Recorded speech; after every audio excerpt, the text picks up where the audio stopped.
성도님들을 주님의 이름으로 환영합니다. 예배를 통해 마음의 쉼을 누리시고 은혜를 누리는 시간 되기를 주님의 이름으로 축복합니다. 함께 예배합니다. 하나님께 예배하는 사람은 영과 진리로 예배해야 합니다. 아멘.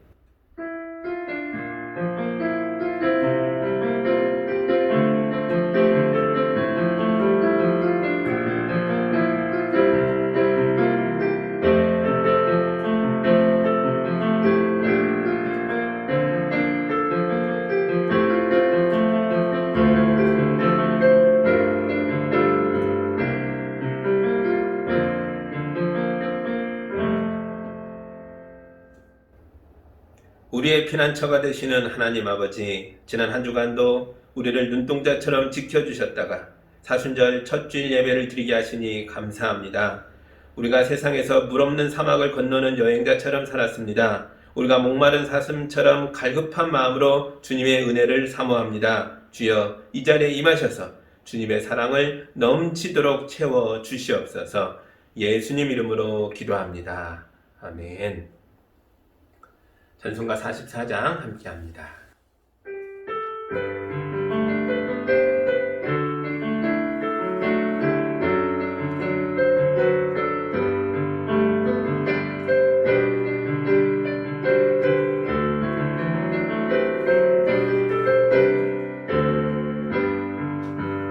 지난 일의 동안에 예수 주의 전에 모여서 감사 찬송합니다. 가장 복된 이날은 하늘 안식 펴로다. 가장 복된 이날은 하늘 안식 펴로다. 주의 공로 힘입어 은혜 주신 필때에 화목하게 하시고 죄를 벗겨주소서. 세상 걱정 버리고 은혜 받게 하소서. 세상 걱정 버리고 은혜 받게 하소서. 하나님의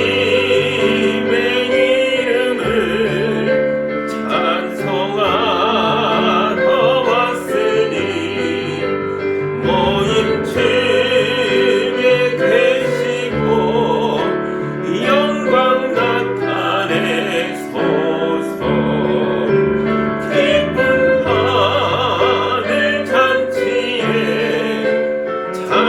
참여하게 하소서. 기쁜 하늘 잔치에 참여하게 하소서. 주의 기쁜 복음을 모두 듣게 하시고 주의 은혜 베풀어 위로하여 주소서. 주님 오실 때까지 이날 지키리로다. 주님 오실 때까지 이날 지키리로다.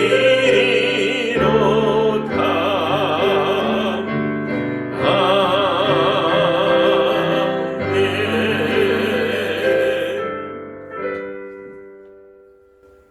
우리의 지난주의 삶을 돌아보면서 예배자로 왔으나 예배자로 서기에 부끄러운 것들이 있다면 이 시간 고백하고 용서받는 기도를 함께 해드리겠습니다.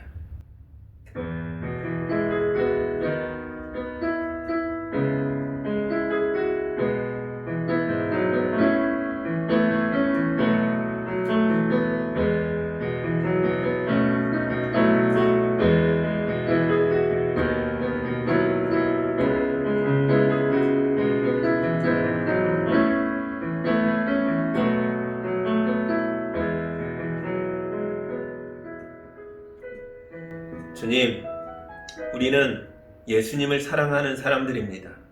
매주 우리는 주님의 말씀대로 살겠다고 결심하며 생활로 돌아갔었습니다. 그러나 실제 삶이 달랐습니다. 주의 말씀을 믿지 못하고 얄팍한 인간의 지혜와 능력으로만 살다 왔습니다.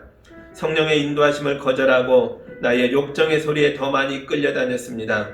기도의 능력을 부인하며 근심과 걱정과 한숨으로 가족과 자녀를 대했습니다. 우리의 연약함과 믿음 없음을 불쌍히 여겨 주시옵소서. 예수님 이름으로 기도하옵나이다. 아멘. 이 우리 주님의 용서와 치유와 화해와 회복의 말씀을 들으시기 바랍니다. 옳은 일을 하는 것을 배워라. 정의를 찾아라. 너희의 죄가 주홍빛과 같다 하여도 눈과 같이 희어질 것이며 진홍빛과 같이 붉어도 양털과 같이 희어질 것이다. 아멘. 용서받은 자로서 예배자의 모습을 가지고 사도신경으로 우리의 신앙을 함께 고백하겠습니다. 나는 전능하신 아버지 하나님 천지의 창조주를 믿습니다. 나는 그의 유일하신 아들 우리 주 예수 그리스도를 믿습니다.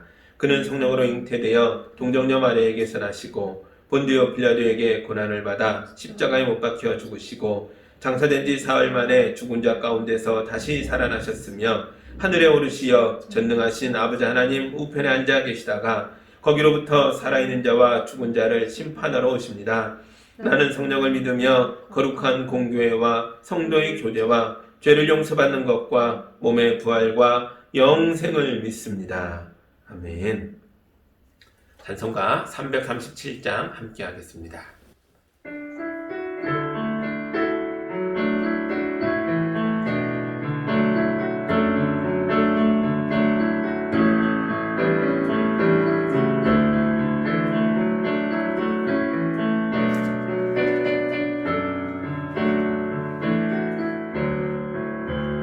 내 모든 시험 무거운 짐을 주 예수 앞에 아뢰이면 근심에 쌓인 날 돌아보사 내 근심 모두 맡으시네.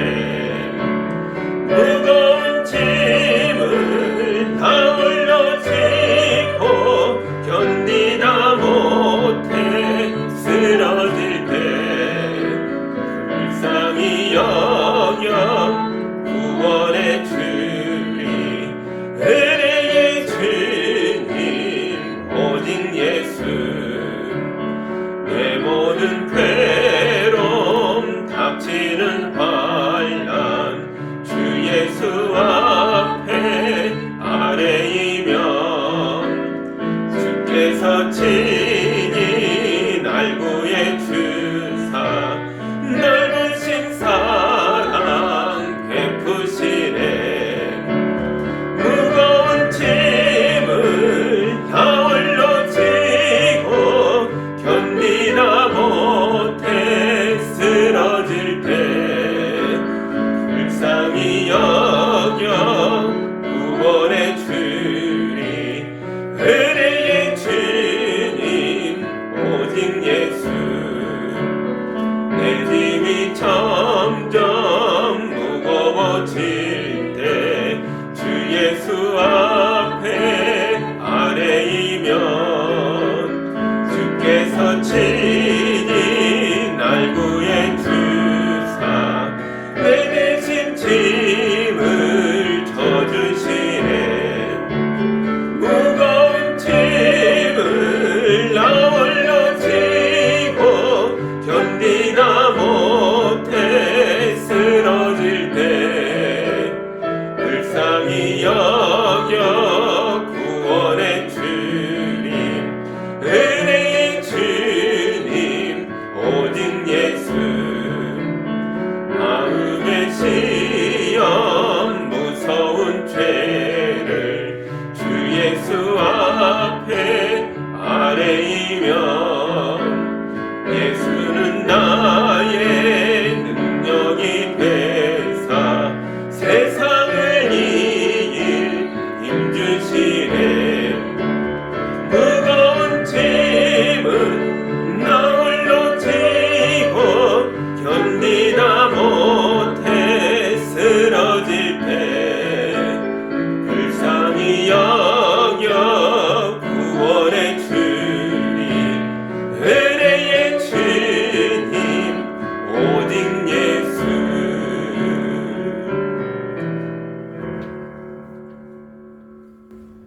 기도합니다. 주님은 상한 갈대를 꺾지 않으시며 꺼져가는 등불을 끄지 않으시며 진리로 공의를 베푸시겠다고 말씀하셨습니다. 우리가 이 말씀에 의지하여 상처 입은 모습으로 피 흘리는 모습으로 사랑의 아버지께 나왔습니다. 주님의 거룩한 손길로 주의 자녀들을 쓰다듬어 주시고 치유하여 주시옵소서. 주님, 코로나 바이러스가 세상에 가득함으로 불과 1년 만에 우리가 알던 세상이 사라졌습니다. 과학으로 자연을 정복했다고 자랑하던 우리의 교만이 무참하게 허무하게 꺾였습니다. 이제 우리가 예수님의 십자가를 붙듭니다. 주여 우리를 용서해 주시고 불쌍히 여겨 주시고 이제 우리의 일상을 회복시켜 주시옵소서.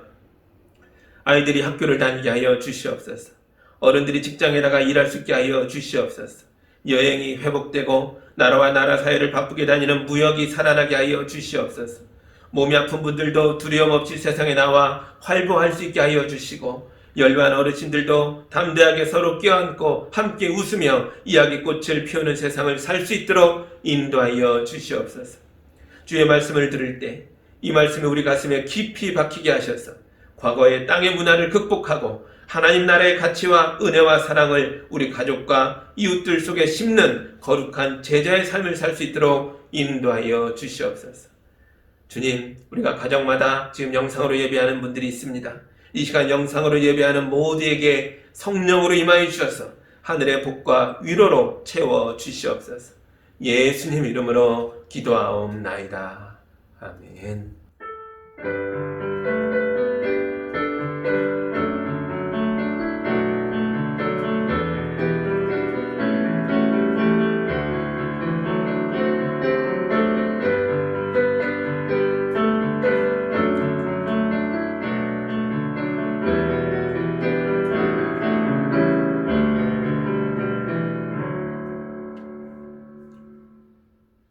하나님의 말씀 같이 보겠습니다. 오늘 우리에게 주시는 주님의 말씀은 요한복음 7장 1절에서 13절의 말씀입니다. 하나님의 말씀을 봉독할 때 여러분도 함께 보시기 바랍니다. 그 뒤에 예수께서는 갈릴리를 두루 다니셨다. 유대 사람들이 자기를 죽이려고 하였으므로 유대 지방에는 돌아다니기를 원하지 않으셨다. 그런데 유대 사람의 명절인 초막절이 가까워지니 예수의 형제들이 예수께 말하였다. 형님은 여기에서 떠나 유대로 가셔서 거기에 있는 형님의 제자들도 형님이 하는 일을 보게 하십시오. 알려지기를 바라면서 숨어서 일하는 사람은 없습니다. 형님이 이런 일을 하는 바에는 자기를 세상에 드러내십시오. 예수의 형제들까지도 예수를 믿지 않았기 때문이다.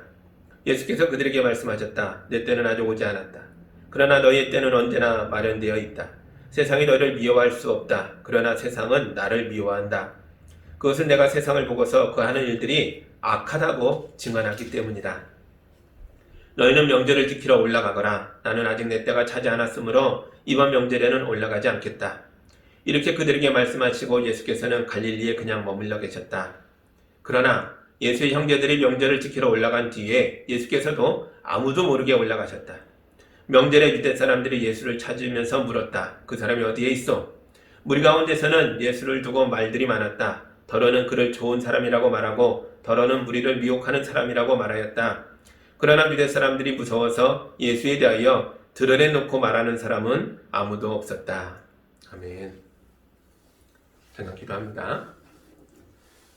주님, 갈릴리에 있던 예수님이 다시 한번 예루살렘으로 올라가는 장면을 읽고 있습니다. 초막절 명절 주님이 오랜 기간 머물며 많은 일들을 행하실 텐데 이 말씀을 읽고 지나갈 것이 아니라 이제 깊이 깨달아 이 땅을 살아가는 우리 삶에 큰 은혜가 될 수 있도록 인도하여 주옵소서. 예수님 이름으로 기도합니다. 아멘. 지난주 말씀 기억하시죠? 예수님께서 오병이의 기적을 베푸셨고 그 일로 인해서 가버나움에서 자기를 찾아온 많은 사람들과 생명의 빵에 관한 이야기를 나누셨죠. 근데 그때가 언제였는지 기억하세요? 6장에 그때가 6월절이었다라고 나옵니다. 이때만 해도 예수님은 갈릴리의 슈퍼스타셨죠. 많은 사람들이 예수님을 만나려고 찾아왔고요. 병 고쳐주고 빵을 먹여주는 예수님을 믿었습니다. 좋아했고요. 따라다녔죠. 제자가 됐어요. 그러나 결국 이 빵 때문에 그들이 떠나는 계기도 됐습니다. 아무리 기다려도 예수님이 새로운 빵을 주지 않으셨거든요. 그래서 사람들이 물어보죠. 예수님 이제 빵 안 주시나요? 더 이상 빵을 줄 수 있는 능력이 없어지신 건가요? 사람들이 의심의 눈치를 보낼 때에 예수께서는 이렇게 말씀하셨습니다. 내가 생명의 빵이다. 나를 먹어라.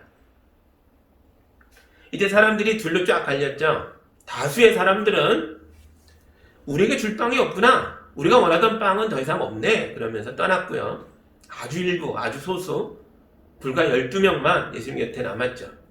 그들을 대표하여 베드로가 이렇게 말했습니다. 선생님께 영생의 말씀이 있으니 우리가 누구에게 가겠습니까? 그러자 예수님이 또 대답하셨죠. 그래서 내가 너희 12를 택하였다. 아멘. 다른 복음서들은 예수님이 12를 직접 선발했다라고 말하죠. 요한도 이렇게 선발된 제자들 중에 하나였기 때문에 본인의 선발됐던 과정을 잘 압니다. 그런데도 그 얘기는 하나도 안 해요. 요한복음에는 제자들이 선발되던 이야기가 안 나옵니다. 대신 이렇게 말하죠. 영생의 말씀이 여기 있음에 우리가 누구에게 가겠습니까? 다 떠나고 12이 남아 고백할 때 예수님이 그래서 내가 너희를 택했다라고 말씀하셨다. 왜 이렇게 말하죠? 머리가 하얗게 센 노인이 된 요한이 과거를 되돌아보니까 자기들이 특별했던 건 선발됐기 때문이 아니라는 걸 깨달은 거예요. 선발된 사람들 속에 누가 있었어요? 배신자 가룟 유다도 있습니다. 예수님을 부인하고 도망갔던 베드로도 있었어요. 다른 제자들도 십자가에 달린 예수님 앞에서 뿔뿔이 도망갔었죠. 선발된 제자들의 실제 모습입니다. 선발된 게 중요하지 않다는 거예요. 뭐가 중요하냐? 끝까지 남는 게 중요했다는 거죠. 누가 참 제자냐? 누가 진짜 제자냐? 이제 나이 들어 머리가 하얗게 새서 되돌아보니까 다 떠날 때 예수 곁에 남았던 자들이야말로 참 제자였다 라고 깨달은 거죠. 순서를 바꿔서 이렇게 기록해 놓은 겁니다. 지난주에 백규환 선생이 돌아가셨죠. 코로나 시국인데도 이분의 장례식이 엄청 성대하게 거행됐습니다. 이분은 진보 진영의 사람들에게는 진보의 아이콘이라고 할 만큼 대단한 입지를 가진 분이셨습니다. 대통령 후보를 2번이나 했고 또 한양대학교에서 겸임교수로 학생들을 가르친 적도 있어요. 그런데 이분은 학교를 다닌 적이 없습니다. 초등학교 졸업이 그분 학력의 전부예요. 이런 분이 어떻게 많은 사람들에게 존경을 받고 민주운동의 무슨 투사가 되고 또 대통령 후보까지 하고 교수까지 하고 이게 어떻게 가능하죠? 이분이 어린 시절에 김구 선생님을 만났거든요. 그리고 김구 선생님의 제자가 되어 그분의 사상을 배웠습니다. 김구 선생이 암살당하고 나서 많은 제자들이 뿔뿔이 흩어질 때 이분은 남았다는 거죠. 남아서 뭐 했냐? 김구 선생님의 사상을 계승하는 백범사상 연구소를 만들어요. 그리고 김구 선생의 사상을 연구하고 추종하고 따르고 발전시키고 선포하면서 자기 남은 생을 다 보냅니다. 그 사람들이 그래요. 백규환은 김구의 마지막 제자다. 그렇게 말했습니다. 여러분, 김구 선생의 말씀만 이렇게 파고들어도 시대에 걸출한 인물이 될 수 있었다면 하물며 하나님의 아들 예수의 말씀이겠냐고요. 젊은이들과 청소년들에게 도전합니다. 여러분의 시간을 예수님의 말씀을 붙들고 그분의 제자가 되는 것에 투자하시기 바랍니다. 그때 이 말씀이 여러분을 놀라운 세상으로 인도해 줄 줄 믿습니다. 코로나 사태가 길어지면서 많은 교회들이 큰 어려움에 처했다고 하죠. 교회는 문 닫을 일만 남았다라고 걱정하는 분들도 많이 있습니다. 그러나 우리 하나님은 12만으로도 이 땅에 교회들로 하여금 가득하게 했죠. 로마 제국마저도 무너지고 하나님의 나라가 될 수 있도록 하나님 나라에 순종하도록 바꿨습니다. 시작이 몇 명이요? 끝까지 남은 불과 소수 12이요. 우리 교회는 화려하지도 않고 달콤하지도 않죠.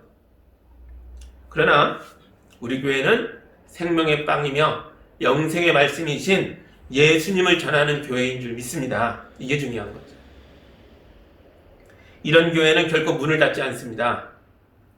우리가 예수의 말씀이 살아있는 교회로 꿋꿋이 남아있고 버텨낼 때에 하나님께서는 이런 교회들을 통해 이 땅에 생명의 역사를 이루어 가시는 줄 믿습니다. 그런 삶의 주인공들이 되시기를 주님의 이름으로 축복합니다. 아멘. 오늘 본문 봅니다. 7장 1절이에요.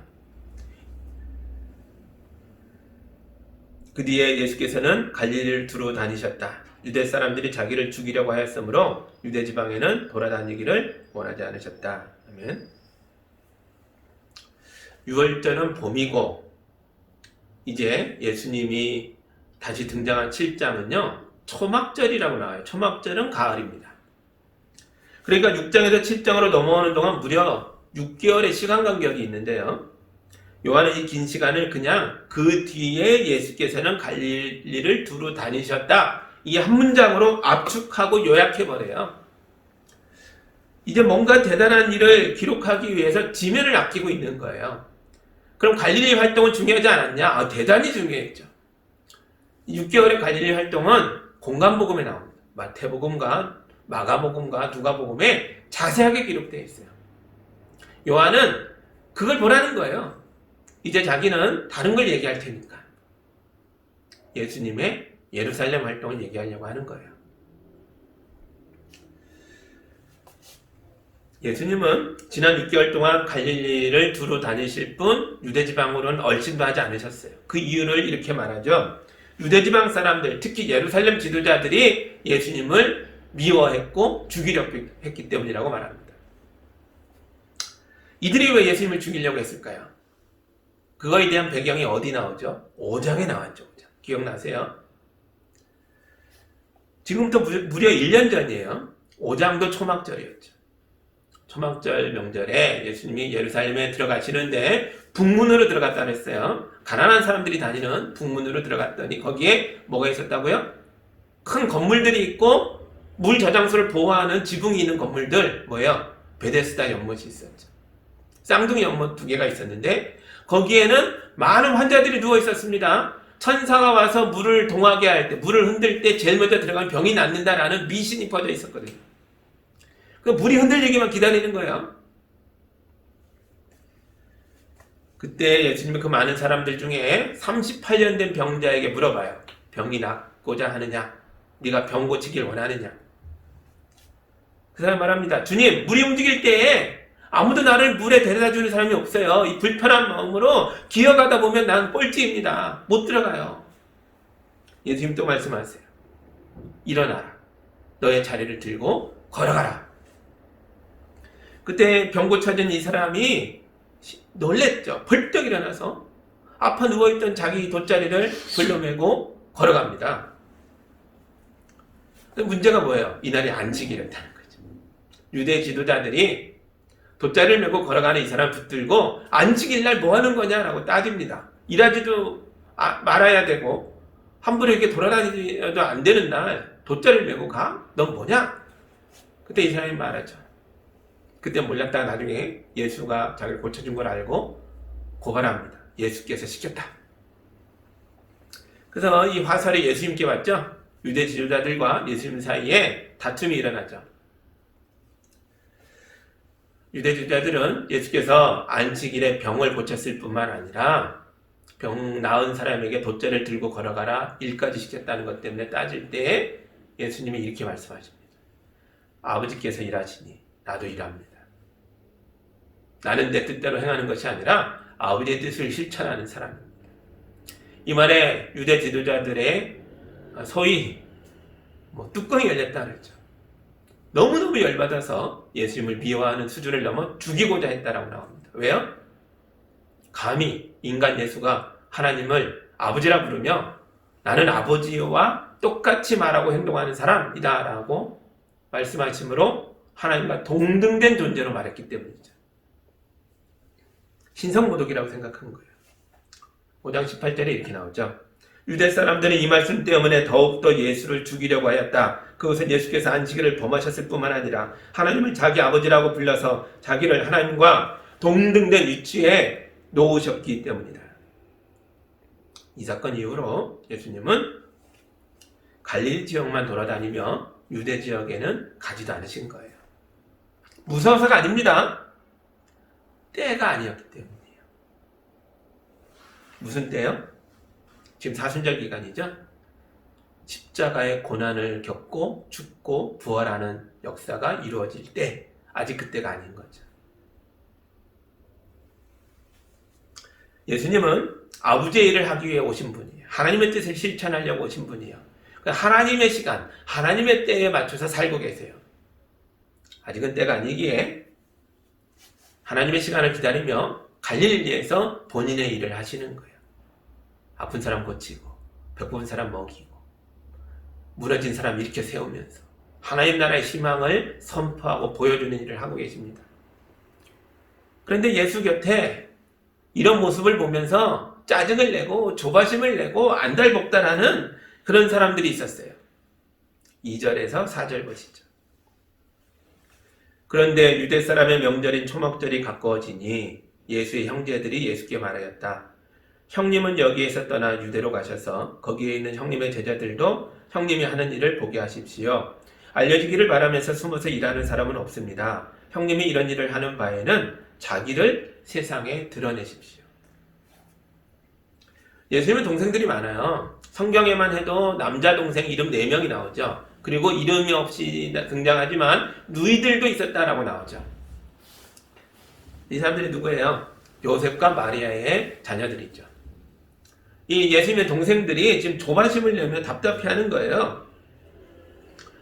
우리의 큰형님이신 예수께서 크게 출세할 생각을 하지 않고 서울로 가서 성공할 생각을 하지 않고 왜 변두리 갈릴리 시골을 맴맴 돌고 있냐는 거예요.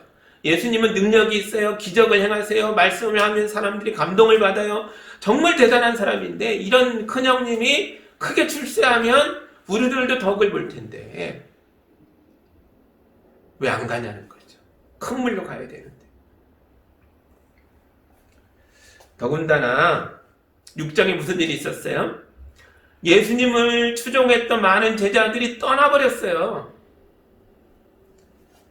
불과 12만 남았어요. 핵심 제자 12만 남고 다 뿔뿔이 가버리는 걸 보고 동생들이 충격받은 거죠. 거대한 성공이 눈앞에 있는 줄 알았는데 예수 공동체가 바람 빠진 풍선처럼 쪼그라들고 있어요. 그래서 기대가 컸던 동생들이 화를 내는 겁니다.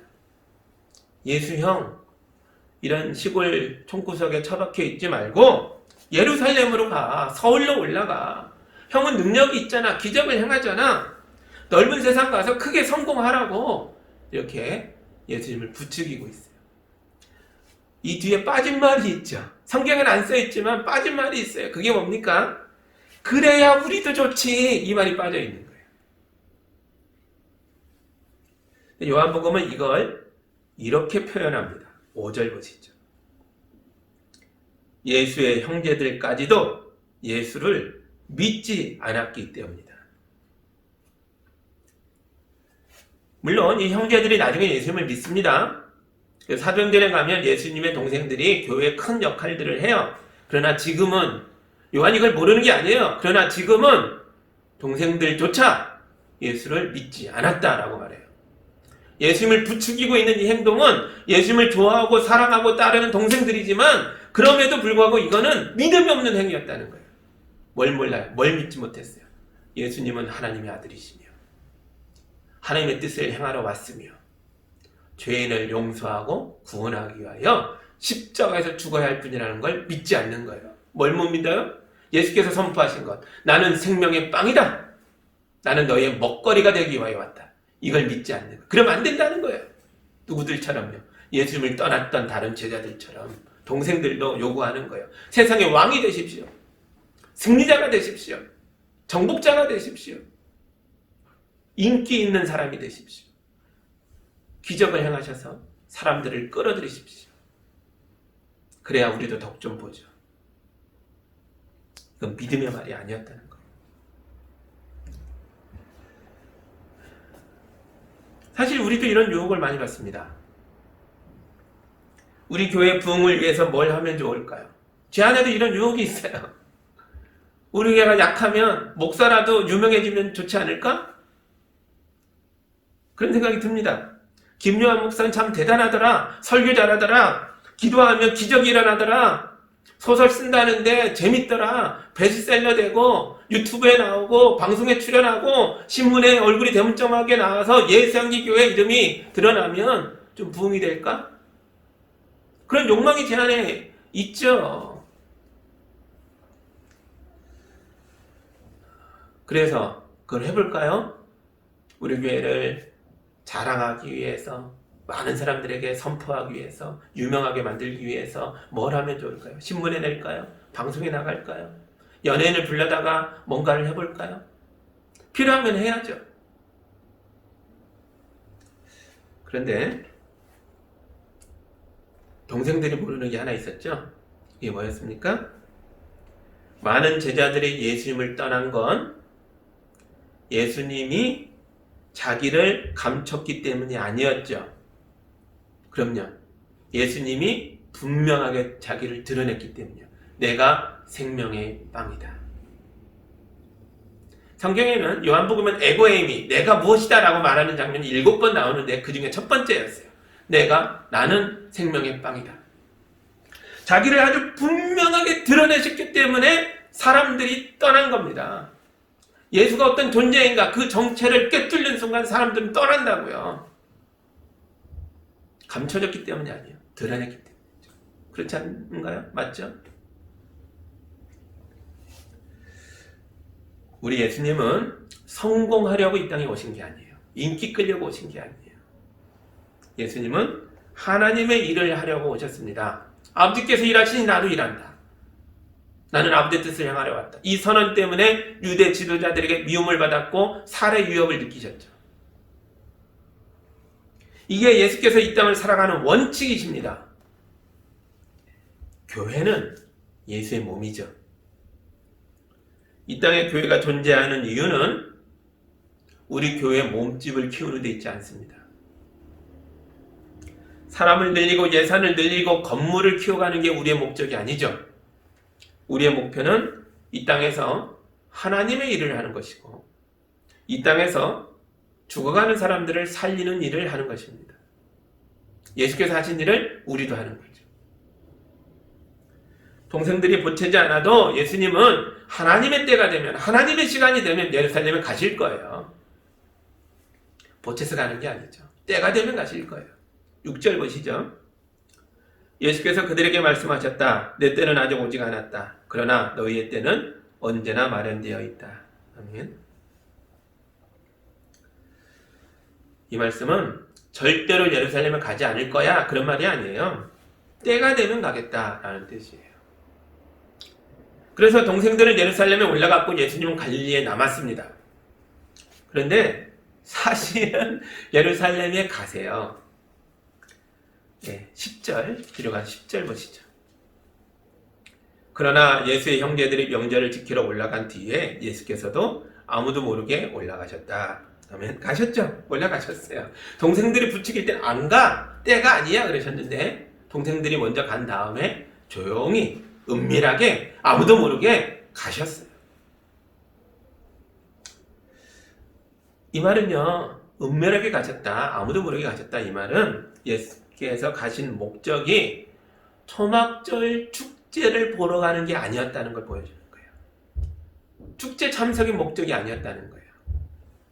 동생들이 부추겼던 그런 인기를 끌 목적도 아니었다는 거예요.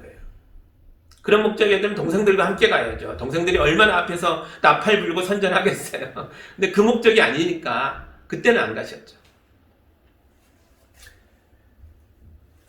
예수님은 이제 예루살렘에 가서 대단히 위험하고 대단히 중요한 일을 수행할 계획인 거예요. 하나님의 뜻을 실천할 계획일 거예요. 이런 일에 동생들과 함께 했다가는 방해만 될 뿐이죠. 왜냐하면 그들은 믿음이 없으니까요.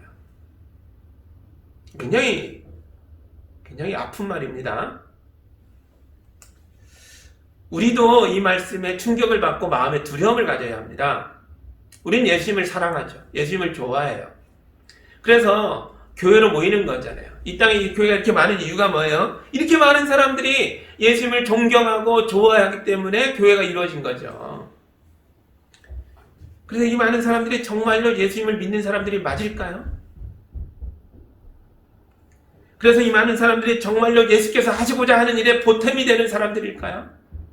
아니면 예수께서는 자기의 일을 행하기 위하여 우리 모르게 은밀히 행하셔야만 하는 걸까요? 굉장히 아픈 말입니다. 동생들은 예수님을 좋아했죠. 큰형님을 따랐어요. 그러나 예수님은 그들과 함께 할 수가 없었어요. 아직은요. 믿음이 없기 때문에. 혹시 우리는 예수님의 동생들처럼 예수님을 통해 나의 개인적인 이익을 누리고자 하고 예수님을 이용해서 내가 잘되기만 바라는 사람들이지 않나요? 만약 우리가 이기적 욕망으로 예수님을 따르고 있다면 언젠가 예수께서 자기의 정체를 분명히 드러내시는 순간 내가 생명의 빵이 되어야 한다, 나는 십자가에 죽어야 한다라고 말하는 순간 우린 떠날 겁니다. 우리가 바라던 예수는 그런 모습이 아니니까요. 승리자가 되어야만 하는데, 정복자가 되어야만 하는데. 그래서 제자들이 떠났잖아요. 우리는 아닐까요? 여러분, 이런 현상이 지금 급속하게 나타나고 있어요. 교회에서 정말 많은 사람들이 빠져나가고 있습니다. 코로나 때문에 교회 큰일 났네요. 교회가 문 닫게 생겼네요. 아니요. 코로나 이전에 이미 수없이 빠져나가고 있었어요. 왜요? 그동안 교회가 예수님을 믿으라고 외쳤지만 그건 진짜 예수가 아니라 우리의 욕망을 이루어주는 우상인 예수님을 외쳤기 때문이죠. 예수가 생명의 빵이라는 걸 교회에 들어가서 알게 되니까 이거 아닌 것 같아. 그런 생각이 드는 거죠. 무기력하고 무능력한 패배자 같은 십자가의 죽음? 나보고 그걸 믿으라고? 예수님은 우리의 먹거리가 되는 분이라고? 그걸 알게 되면 떠나는 겁니다. 지금까지 교회가 세상의 욕망을 부추기는 곳이 되었었어요. 성공해라. 예수 믿으면 잘 된다. 무조건 잘 될 거야. 기도해라. 기적이 일어난다. 그것만 가르쳤어요. 기적이 일어나죠. 예수님이 수없이 기적을 일으켰죠. 많은 병자를 일으켜 세웠습니다. 그러나 그것은 표징이라고 말씀하세요. 예수가 누구인지, 하나님 나라가 무엇인지 보여주는 증거들일 뿐이지 그건 목적이 아니었다는 거죠. 기적을 목표로 하는 사람들은, 성취를 목표로 하는 사람들은 예수님의 실체를 알게 되면 못 버텨냅니다. 부흥만 강조했고 성장만 얘기했던 교회들이 무너지고 있는 결정적인 이유예요. 우리 이웃이 죄에 찌들어서 몸과 마음이 파괴되고 있어요. 영혼이 질식해서 숨도 쉬지 못하고 깔딱대며 죽어가는 사람들이 우리 곁에 있다고요. 관계가 깨져서 칼에 베인 것처럼 몸과 마음에서 피가 철철 흐르고 있는 사람들이 있어요. 가족과 이웃에게 큰 죄악을 행하면서도 그게 죄인 줄도 모른 채 죄를 먹고 마시는 사람들이 있어요. 이런 세상은 지옥입니다. 지옥이 멀리 있지 않아요. 우리 곁에 있죠. 예수님은 이런 지옥 같은 세상에 하나님의 나라를 가져오신 분이에요. 지옥을 헤매는 사람들에게 맑고 깨끗한 산소를 불어넣어 주시면서 말씀으로 채워주시면서 생명을 북돋아서 회복해 하고 변화되게 하고 내려놓게 하고 섬기게 하고 희생하게 하는 세상을 만들고자 하셨어요. 이게 하나님 나라죠. 죄인들이 정신 차려서 서로 싸매주면서 보살피면서 함께 살자고 하는 모습을 보이라는 거예요. 이게 교회죠. 교회는 하나님 나라를 위해 예수 말씀을 증거하며 실천하기 위해 이 땅 가운데 존재하는 것입니다. 그런데 우리가 숫자 늘리기에만 급급해 있다면, 성공에만 급급해 있다면 하나님 나라가 너무 멀어지는 거죠. 여러분, 우리 자신이 참된 교회가 되는 것이 무엇보다 중요합니다. 우리가 어떻게 커져갈까 보다 우리 자신이 누구인가를 깨닫고 예수의 말씀에 무릎 꿇고 순종하는 게 더 중요하다고요. 그게 참 교회의 모습입니다. 그렇죠? 11절과 13절 보시죠. 명절에 유대 사람들이 예수를 찾으면서 물었다. 그 사람이 어디에 있어? 무리 가운데서는 예수를 두고 말들이 많았다. 더러는 그를 좋은 사람이라고 말하고 더러는 무리를 미혹하는 사람이라고 말하였다. 그러나 유다 사람들이 무서워서 예수에 대하여 드러내놓고 말한 사람은 아무도 없었다. 아멘. 11절과 12절에 사람들이 다른 사람들이에요. 11절에 유대 사람들, 예수를 찾았던 사람들은 유대 예루살렘 지도자들입니다. 왜 찾아요? 1년 전의 사건을 지금도 기억하고 있는 거예요. 오면 죽여야지. 왔나? 찾고 있는 겁니다. 근데 12절은 달라요. 무리라고 나오죠. 많은 사람들이에요. 이들은 누굽니까?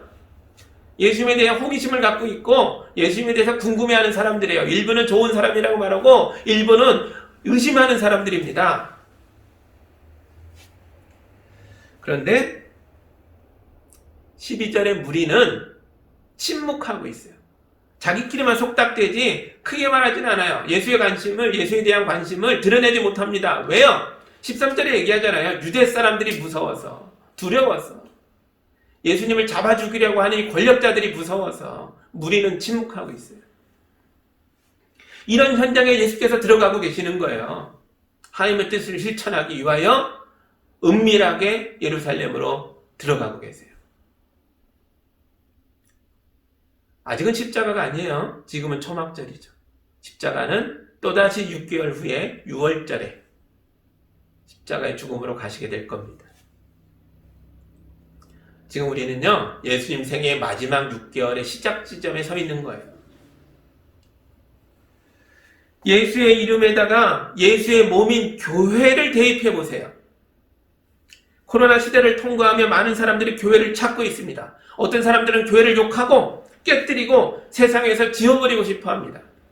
그런데 훨씬 많은 사람들은 교회에 대해서 궁금해해요. 교회에 대해서 기대를 가지고 있습니다. 하지만 그런 기대를 솔직하게 말하지 못해요. 그랬다가는 이상한 사람 취급을 받을 가능성이 커졌으니까요. 자, 이제 우리는 어떻게 해야 합니까? 교회가 미움을 받고 있어요. 교회가 오해를 받고 있어요. 이런 시대를 우리가 살고 있어요. 어떻게 해야 됩니까? 숨어야 됩니까? 저는 우리가 예수님처럼 말하고 행동하고 실천해야 된다고 믿습니다. 예수님은 이제 사람들 앞에 서서 자기의 진짜 목적을 밝힐 예정이에요. 자기의 정체를 드러내실 예정입니다. 이제 할 거예요. 다음 주부터 볼 거예요. 우리도 사람을 끄는 연극은 그만두고 인기를 추구하는 것, 사람들에게 교회란 좋은 곳이야 라고 포장하는 건 그만두고 예수처럼 진리를 선포함으로 거짓에 맞서 싸우고 선으로 악을 이기고 생명의 빵으로 썩어가는 빵을 대체함으로 이 땅에 하나님 나라를 가져와야 하는 줄 믿습니다. 거짓 나라에 하나님 나라를 보여주는 그런 교회가 될 때에 우리가 예수님의 몸인 교회가 되는 줄 믿습니다. 예수님의 십자가의 고난을 묵상하는 사순절이 시작됐어요. 이 기간을 어떻게 보내시겠습니까? 예수님의 말씀을 읽고 예수의 삶을 배우고 조금이라도 예수의 삶을 닮아가는 제자가 되기 위한 그런 노력을 하는 시간으로 보내시기 바랍니다. 그때 우리는 우리가 스스로 예수께 덧씌웠던 욕망의 껍질들이 벗겨지는 걸 경험하게 될 거예요. 그리고 우리는 진짜 예수, 성경이 계시하고 있는 하나님의 아들, 죄인을 용서하고 구원하는 십자가의 먹거리가 되셨던 참 예수, 그 예수님을 발견하고 붙들고 믿고 따르는 그 곁에 머무는 참 제자가 될 줄 믿습니다. 이번 사순절 기간 은혜 가운데 참 제자로 예수께 더 가까이 나아가는 여러분 모두가 되시기를 주님의 이름으로 축복합니다. 함께 기도합니다. 사랑하는 하나님 아버지 감사합니다. 예수께서 주변의 기대보다 하나님의 기대에 더 순종하며 동생의 부추김보다 하나님의 말씀, 하나님의 뜻을 실천하기 위해 행동하는 것을 봅니다. 주님, 예수의 몸인 우리가 이렇게 살기를 원합니다. 우리에게 은혜를 주시옵소서, 힘을 주시옵소서, 깨달음을 주시옵소서. 이 사순절 기간 더욱더 주님 곁에 가까이 가고 주님을 닮아가는 기간이 될 수 있도록 인도하여 주옵소서. 그래서 거짓 세상에 하나님 나라를 보여주는 참된 제자의 삶을 살 수 있도록 축복하여 주시옵소서. 예수님 이름으로 기도합니다. 아멘.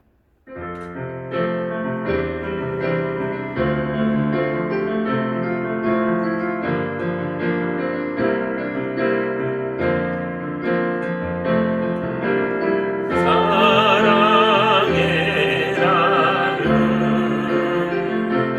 있는 곳에 하나님께서 계시도다.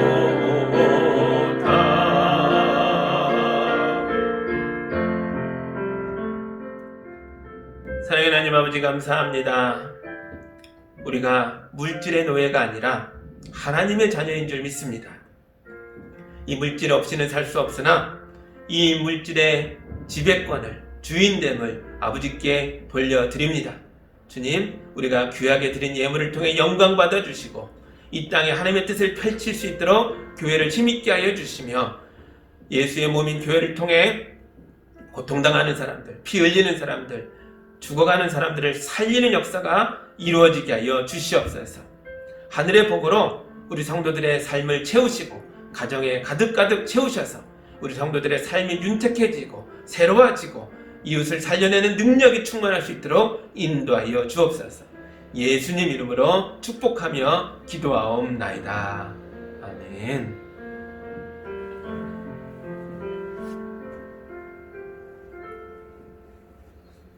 교회 소식입니다. 이번 주부터 영상 예배와 더불어 모이는 예배도 함께 드리고 있습니다.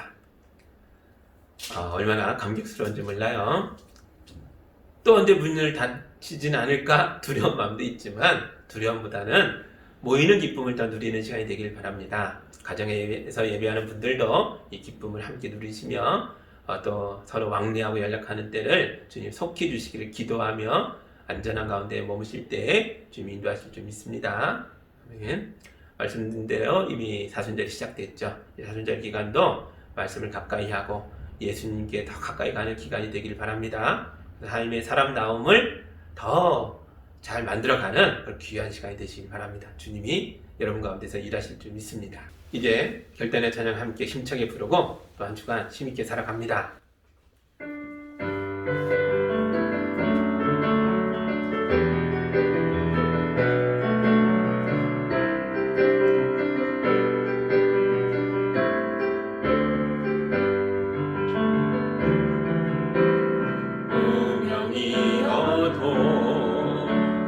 공허하지 않은 것은 예수 안에 난 만족함이라.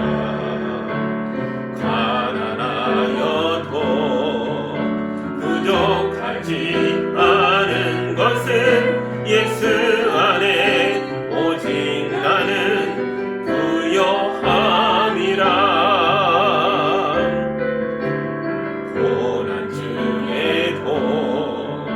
견뎌낼 수 있는 것은 주의 계획 믿기 때문이라. 실패하여도 일어설 수 있는 것은 예수 안에 오직 나는 승리함이라.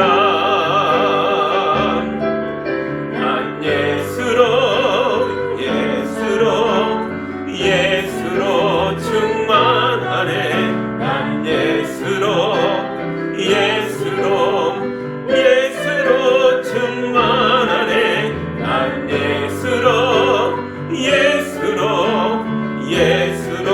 충만하네. 영원한 왕 내 안에 살아 계시네.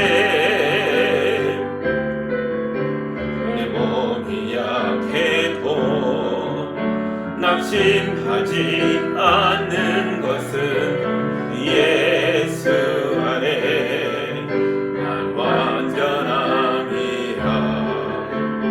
화려한 세상 부럽지 않아.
이제는 거짓된 세상 속에 참된 하나님 나라를 심기 위해 십자가의 고난 가운데로 담대하게 올라가셨던 예수 그리스도의 은혜와 그 사랑하는 아들을 죄인들을 위해 기꺼이 내어 놓으셨던 아버지 하나님의 크신 사랑하심과 이 예수님을 믿고 따를 수 있도록 끊임없이 우리를 격려하여 주시는 성령님의 내조하심이 주의 말씀에 아멘하며 말씀 가까이 머물며 예수의 참제자로 살기로 결심하고 이웃과 가정을 섬겨나가는 성도들 위해 이제로부터 영까지 함께하기를 간절히 축원하옵나이다. 아멘.